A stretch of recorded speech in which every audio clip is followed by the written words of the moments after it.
Direct হুকুম কার? তাহলে মর্যাদা ফেরেশতাদের বেশি না মানুষের বেশি? মানুষের কি করতে কইতে আছে? আদমকে কি করতে কইতে আছে? আদমের এত মর্যাদা কেন? গতকালকে বলেছি, শিক্ষিতরা মনোযোগ দিয়ে শুনেন।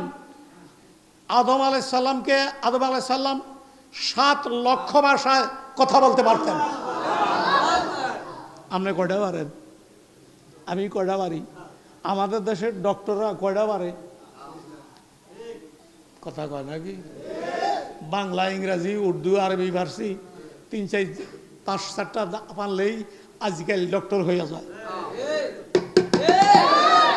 আর আমাদের বাবা কত লক্ষ ভাষা জানতেন? চিল্লাইয়া 7 লক্ষ ভাষা জানতেন। বর্তমান পৃথিবীতে 13,500 ভাষা চলে। এসব চিকন চিকন কথা সব জায়গায় পাবেন না। বাবায় জানতো 7 লক্ষ ভাষা। বর্তমান পৃথিবীতে চলতেছে 13.5 লক্ষ ভাষা। আমি বাংলাদেশের কথা বলি নাই, সারা পৃথিবীতে। এখন ভাষা নিয়ে আমি আলোচনা করতে যাচ্ছি না। আমি যেটা বুঝাইতে চাচ্ছি, ফেরেশতারা নূরের তৈরি, জসমুন নূরিয়ুন ইয়াতাশাক্কালু বিইশকালিন। আর ফেরেশতার সংজ্ঞা কি পরিমাণ আল্লাহ ফেরেশতা বানাইছে, আপনারা যদি শুনতে চান তাহলে আমি সংক্ষেপে বলি। বলবো? ফেরেশতার সংজ্ঞা বলবো?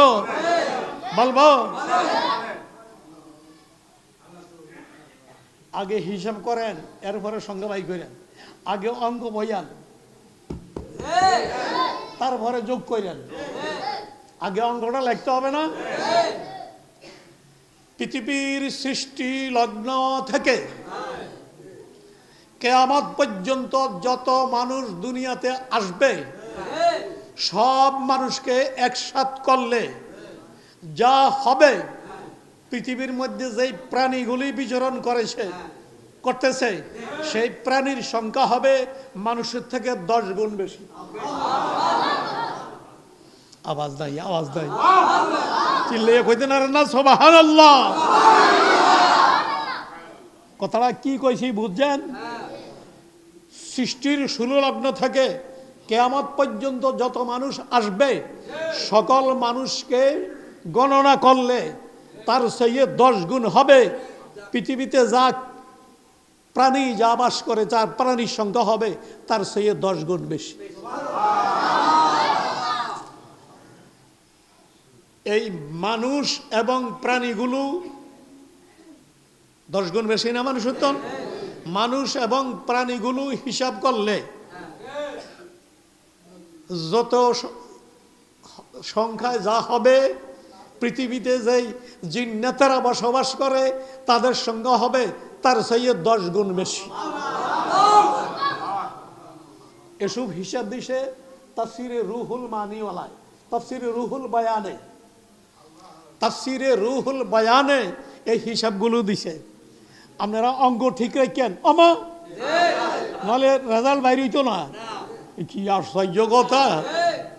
অঙ্ক ঠিক রাখেন। মানুষ আর কীট পতঙ্গ, পশু পাখি প্রাণী সব একখানা করলে যা হবে তার চেয়ে 10 গুণ বেশি হবে জিন্নাত, পৃথিবীতে যারা চলাফেরা করে। কটা হয়েছে? 3 জাতি হয়েছে না?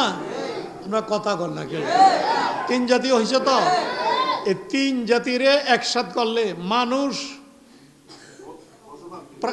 প্রাণী সমূহ, পশু পাখি প্রাণী সমূহ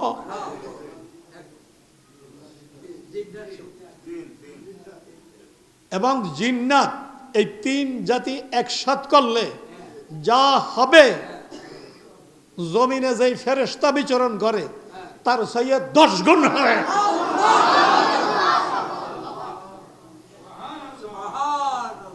আমি কেমনে আপনাদেরকে হিসাব দেব?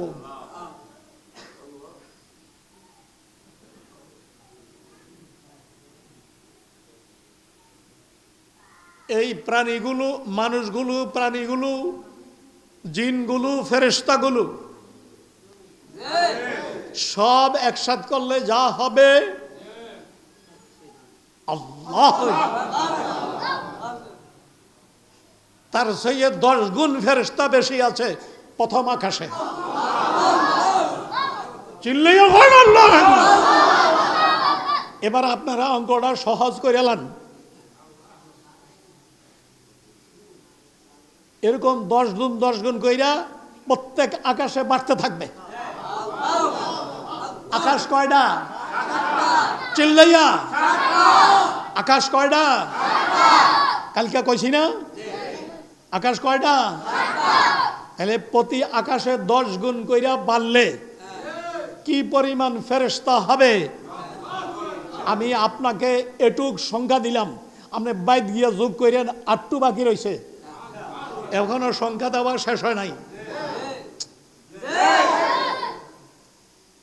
মানুষ, প্রাণী, জিন্নাত, জমিনের ফেরেশতা, প্রথম আকাশের সমস্ত আকাশের ফেরেশতা, 7 আকাশের ফেরেশতা একসাথ করলে যা হবে, আরশ আজিমের চতুর্দিকে যারা তওয়াফ করতেছে তাদেরকে গণনা করলে তার চেয়ে 10 গুণ বেশি হবে।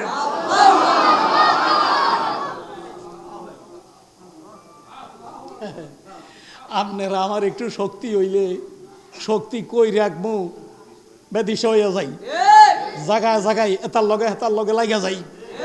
আমার তারা কয় তা কয় নাকি?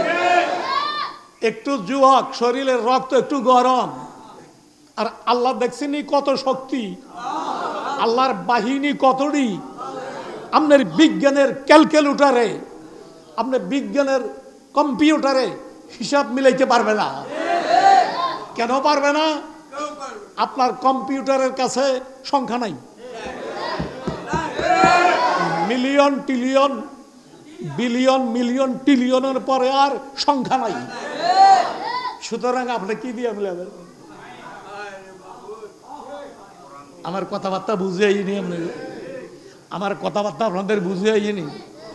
আপনার সংখ্যা থাকলে এই না, কম্পিউটারের ভিতরে হাজার হাজার বই আছে। কি আশ্চর্য কথা, কম্পিউটারের ভিতরে হাজার হাজার বই আছে, এটা আমি অস্বীকার করি না।